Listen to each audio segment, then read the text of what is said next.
और पाकिस्तान के जो इंटेलेक्चुअल लोग हैं माइक पे आके कहते हैं कि वैक्सीन मत लगवाना, अमेरिका हमारा दिमाग हैक कर लेगा। अरे यार, अमेरिका के पास दिमाग की कमी है कि तुम नारा बांधने वालों का दिमाग हैक करेगा। चाइना ने देखा कि सोचा कभी ना कभी मुद्दा उठाएगा, इसलिए 62 में भारत पे हमला कर दिया और भारत का ही अक्साई छीन ले लिया। देखिए, हमेशा याद रखिएगा, परिवार और मजहब जिस दिन आपके बिजनेस के सामने आ गया, आपका बिजनेस डूब जाएगा।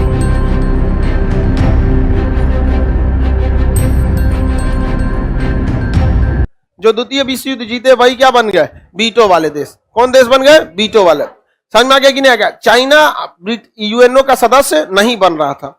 अब जब यूएनओ का सदस्य नहीं बन रहा था तो उसे ले आना बहुत जरूरी था। ये जिम्मेदारी भारत को दी गई। भारत चाइना को यूएनओ का सदस्यता दिलाया था और भारत को वीटो पावर मिल रहा था, चाइना को नहीं मिल रहा था। लेकिन उस समय शर्त यह थी कि भारत को यूएनओ का बहुत ज्यादा खर्च उठाना था, लगभग 7 से 8% उठाना रहता था, ज्यादा परसेंटेज उठाना था। अब उस समय उतना पैसा था नहीं, आज के वक्त में तो उठा ये नहीं पाते हैं लोग, उस समय के क्या उठा पाएंगे? तो जवाहरलाल नेहरू ने कहा कि ये चाइना को दे दिया जाए, हम ज्यादा क्या नहीं कर पाएंगे, ये पैसा खर्च नहीं उठा पाएंगे। इसी का फायदा उठाकर 1959 में चाइना ने किस पर हमला कर दिया? तिब्बत। किस पर? तिब्बत पर। अब तिब्बत का मैटर उठाने की नैतिक जिम्मेदारी भारत को है, क्योंकि पड़ोसी ही उठाएगा उस मैटर को। तो चाइना ने देखा कि सोचा कभी ना कभी मुद्दा उठाएगा, इसलिए 62 में भारत पे हमला कर दिया और भारत का ही अक्साई छीन ले लिया। अब चाइना क्या फायदा क्या हुआ? अब भारत तिब्बत की बात ये नहीं करता है, अपना बात करता है। हमरा छोड़, तू कहेगा ना छोड़ेंगे, हमरा छोड़ कहेगा ना छोड़ेंगे। अब तिब्बत का मैटर खत्म हो गया, तिब्बत का मैटर क्या हो गया? खत्म हो गया। अब भारत को उस समय वीटो ले लेना चाहिए कि नहीं लेना चाहिए? सबसे पहला चीज कि ले लेना चाहिए, लेकिन उसके कुछ लॉस भी हैं, केवल प्रॉफिट नहीं देखना चाहिए। जब आपके पास वीटो होता है तो किसी के लिए अगर आपने वीटो का प्रयोग कर दिया, वह देश तो क्या हो जाता है? खुश हो जाता है, लेकिन दूसरा देश क्या हो जाता है? नाराज हो जाता है। तो आपके पास इतनी क्षमता होनी चाहिए कि दुनिया का एक हिस्सा को नाराज करके एक हिस्सा को खुश करके आप सरवाइव कर सकते हैं कि नहीं। जैसे ईरान पर प्रतिबंध लगाना चाहता है अमेरिका, ईरान और अमेरिका में क्या है? दुश्मनी है। तो ईरान पे प्रतिबंध लगा देगा तो ईरान का कोई पेट्रोल नहीं खरीद पाएगा, और ईरान की अर्थव्यवस्था का मुख्य आधार क्या है? पेट्रोल है। अब ये बताइए, ईरान को बचने का एक ही रास्ता कि ईरान के प्रस्ताव पे कोई ना कोई क्या कर दे? वीटो। अमेरिका क्या लाना चाहता है? प्रतिबंध। इंग्लैंड क्या लाना चाहता है? प्रतिबंध। आपका फ्रांस क्या लाना चाहता है? प्रतिबंध लाना चाहता है। अब उसको ईरान को बचाने का क्या रास्ता है? वीटो कीजिए। लेकिन जो ससुरा वीटो करेगा उसका खड़ा दुश्मनी किससे होगा? अमेरिका और यूरोप वालों से हो जाएगा। अब बताइए, अगर उस समय भारत के पास वीटो रहता और तब ईरान बड़ी उम्मीद से कहता भारत से कि हमको बचा लीजिए वीटो करके, तो अगर भारत ईरान को वीटो करके बचा लेता तो भारत के पीछे कौन पड़ जाता? हमें। तो सोच बबुआ कितना खतरनाक हो जाता। और वीटो नहीं करता, ईरान से खुला दुश्मनी हो जाता कि तुम रह के हमरा तुम नहीं कर रहा है तो हम तुम्हारे बदले काहे तुम्हारा साथ देंगे? चाइना और पाकिस्तान का साथ क्यों नहीं दे देंगे? और कोई भी देश यही ना कहता है कि जो हमारा देश का साथ देगा हम उसी का साथ देंगे। अब सोचिए जरा, ईरान अगर पाकिस्तान और चाइना का साथ देने लगे तो ये त्रिकोणीय एक समीकरण नहीं बन जाएगा, भारत गिर जाएगा इस साइड में। तो बड़ा खतरनाक चीज होता है वीटो। तो ये वही रख सकता है जो शक्तिशाली हो। वीटो मतलब समझिए बंदूक।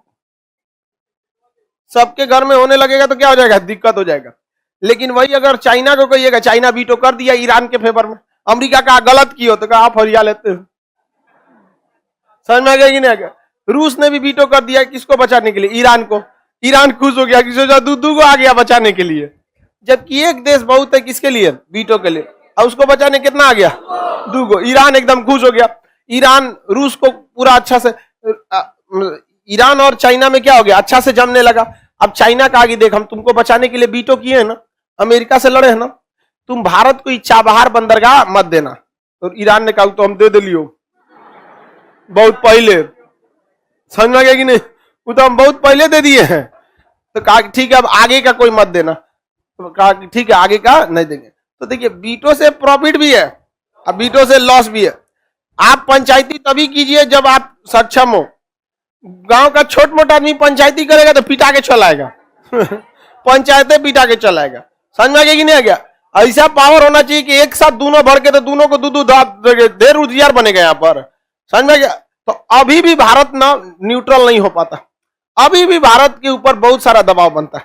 हम लोग राफेल खरीदने के लिए फ्रांस पे डिपेंडेंट है। आज हम लोग कभी भी फ्रांस से नहीं उलझ सकते। रीजन क्या है? राफेल का पार्ट पुर्जा छोड़ देगा। क्योंकि कोई भी जहाज अगर 12,000 घंटा उड़ गया तो उसका इंजन चेंज होना ही है।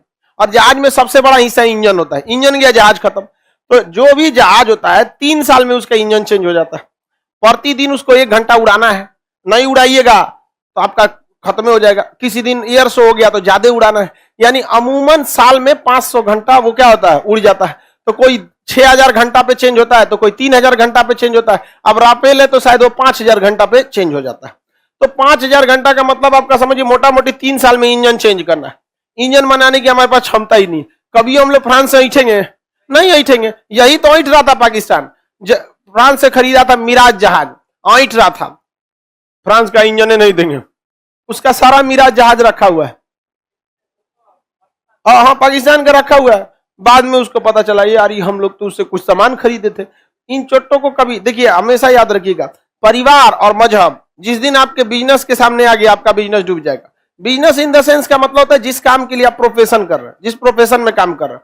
हमारे लिए प्रोफेशन मेरा क्या है? टीचिंग। जिस दिन हम अपना धर्म और अपनी परिवारवाद को आगे करेंगे उस दिन हम चौपट हो जाएंगे। आप कभी देखें ये सब चीज हमारे में कोई मतलब? आधा तो दुनिया कंफ्यूज है कि आदमी कौन जात का है। और क्या, भूमियार लोग हमको भूमियार समझता है। और भूमियार कई जगह हमको जाते लोग कहते हैं भूमियार है कांसुर। कोई अमित सिंह कहता है, समझ में आ गया कि नहीं आएगा? कोई जालिम खान कहता है। अलग अलग जगह पे कंफ्यूजन में रहता है। तो हमेशा याद रखिए, आपके प्रोफेशन पे 2 चीज कभी नहीं आना चाहिए, आपका परिवार और आपका रिलीजन। आ गया ना तो चौपट हो जाएगा। पाकिस्तान क्यों चौपट हो गया? क्या आ गया था? रिलीजन। क्या आ गया था? रिलीजन। भारत में कांग्रेस पार्टी क्यों चौपट हो गई? परिवार आ गया था। क्या आया था? परिवार। समझ में आ गया? श्रीलंका क्यों बर्बाद हो गया? उसमें दोनों चीज आ गया था। महिंद्रा राजपक्षे का पूरा परिवार आ गया और उन्होंने धर्म को थोप दिया। पूरी तरह से किसको थोप दिया? धर्म को। बौद्ध धर्म को क्या कर दिया? आगे कर दिया। तो ये कभी नहीं होना चाहिए। पाकिस्तान क्यों चौपट हुआ? वहां परिवार नहीं आया, धर्म हावी हो गया। इस चीज को समझिएगा ध्यान से। जो भी आप किसी भी चीज को देखिएगा, जो भी आगे गया है वो कभी इन 2 चीजों को साइड में रखता है। परिवार और धर्म घर के अंदर की चीज है। जिस दिन घर के बाहर आते हैं तो परिवार और अपना धर्म घर में छोड़ के आइए। पूरे खुले दिमाग से आप अपने काम पर फोकस कीजिए। लेकिन ये पाकिस्तान चोट्टा को क्या समझ में है? पढ़बे कितना अक्षर करता है। मीडिया वाला दिखा रहा था मेरे दादाजी का नाम नवाब है। हम यही सोचा कोनो का हमारा दादा बना दिया कुछ बता देता है सब। आगे देखते हैं हम लोग। वीटो लेना मतलब खुला दुश्मनी ले लेना। अब बताइए, अगर यूक्रेन के मैटर पे वीटो रहता हमारे पास, अगर हम यूक्रेन पे वीटो लगा देते तो रूस खुश हो जाता? वो अलग बात है कि रूस के पास खुद ही वीटो है, लेकिन रूस खुश हो जाता कि नहीं? अब खुला दुश्मनी किससे होती है? अमेरिका। बोइंग जहाज अमेरिका से आती है। समझ में आ गया कि नहीं आ गया? रूस से पूरा पार्ट पुर्जा बंद कर दिया सब। वहां की जहाज नहीं उड़ रही है। जहाजों में हमेशा मेंटेनेंस चेकअप होता है। तो चाइना से मांगा कि तेरे पास भी बोइंग जहाज है ना, तो कुछ पार्ट पुर्जा हमरा दे दे। तो चाइना का ना दे तो भारत दिया चुप्पे चुप्पे। जहाज जब उड़ती है तो हर हफ्ते उसका कुछ ना कुछ स्पेयर पार्ट ना हल्का सा रिप्लेस होता ही रहता है। कभी उसमें 2000 पार्ट पुर्जा होता है। अगर एक को गड़बड़ी हुआ तो जहाज को ग्राउंड करना पड़ेगा, नहीं उड़ सकते हैं वहां पर। लेकिन भारत क्या कर रहा है? दे रहा है उसको, पार्ट पुर्जा दे रहा है। तो अब आप समझ सकते हैं कि वीटो कितना खतरनाक चीज है। अगर वीटो लड़ा दिए तो वीटो मतलब पंचायती। बताइए, आप 2 आदमी के लड़ाई में पंचायती करते हैं तो सोचिए 2 देश में पंचायती कितना है। लेकिन भारत को वीटो मिलना चाहिए। रीजन क्या है कि अगर आज हम पीओके पे कब्जा कर लेते हैं ना तो दिक्कत हो जाएगा। क्या हो जाएगा? दिक्कत हो जाएगा। क्योंकि एक देश दूसरे देश पे हमला नहीं कर सकता। लेकिन अगर वीटो पावर रहेगा तो आज कश्मीर का मुद्दा क्या हो जाएगा? सॉल्व हो जाएगा। लेकिन केवल कश्मीर मुद्दा के लिए आप इतना बड़का रिस्क तो नहीं ले सकते। लेकिन भारत को वीटो मिलना चाहिए, जिसके कुछ रीजन है। समझिए, यूएनओ कहता है कि पूरी दुनिया में लोकतंत्र होना चाहिए। पूरी दुनिया में क्या होना चाहिए? लोकतंत्र। और दुनिया का सबसे बड़ा लोकतंत्र कौन है? हालांकि हमसे ज्यादा जनसंख्या चाइना के पास है, लेकिन चाइना लोकतंत्र तो है नहीं। चाइना क्या है? कम्युनिस्ट है। तो सबसे बड़ा लोकतंत्र भारत को वीटो नहीं दिया गया। चाइना यूएनओ कहता है कि जो भी इसके संस्थापक सदस्य हैं वह उसे यूएनओ ज्यादा तरजीह देगा, महत्व देगा। तो भारत आजाद हुआ था 1947 में और सदस्य बन गया था 1945 में। यानी आजादी से पहले हम लोग सदस्य बन गए थे। हम लोग यूएनओ के सदस्य नहीं, यूएनओ के संस्थापक सदस्य, फाउंडिंग मेंबर है, केवल मेंबर नहीं है, फाउंड। और हम ही लोग को अस्थाई सदस्य नहीं दिया है। बताइए हम लोग को क्या चाहिए? अस्थाई सदस्य। क्या अस्थाई दिया है? नहीं दिया है। और भी यूएनओ क्या कहता है?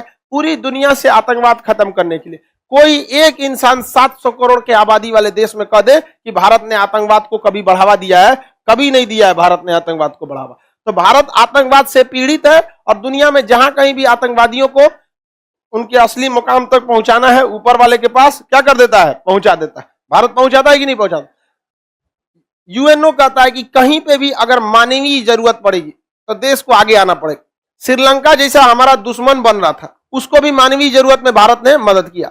मालदीव जैसे देशों में मदद किया, पोलैंड जैसे देश को मदद किया, यूगोस्लाविया में सरकार गिर गई थी उसको मदद किया था, नेपाल को मदद किया। इस समय में भी यूक्रेन में जितने सामान जा रहे हैं, कहां से जा रहे हैं? भारत से जा रहे हैं। पूरी दुनिया कहां डंप कर रही है? भारत में। और भारत के दिल्ली एयरपोर्ट से सामान कहां जा रहा है? यूक्रेन। बाकी लोगों के ऊपर हिम्मत नहीं है भेज देने का। समझ में आ गया कि नहीं आ गया? कहां से जा रहा है? भारत से।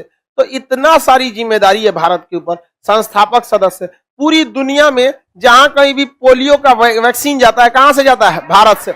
इंग्लैंड के प्रधानमंत्री बोरिस जॉनसन भारत की वैक्सीन लगा के बैठे हुए हैं। सोचिए पूरी दुनिया में कोरोना की वैक्सीन का सबसे ज्यादा सप्लाई कौन किया? भारत किया। चाइना का वैक्सीन काम ही नहीं कर रहा है। अब परीक्षण किस पे किया है? पाकिस्तान पर। कोई उस पर खरीदे नहीं रहा है। सोचिए परीक्षण कहां किया है? अब आप बताओ, कोई भी देश दवा का परीक्षण कहां करेगा? अपने देश में। और किस देश पे किया है? पाकिस्तान।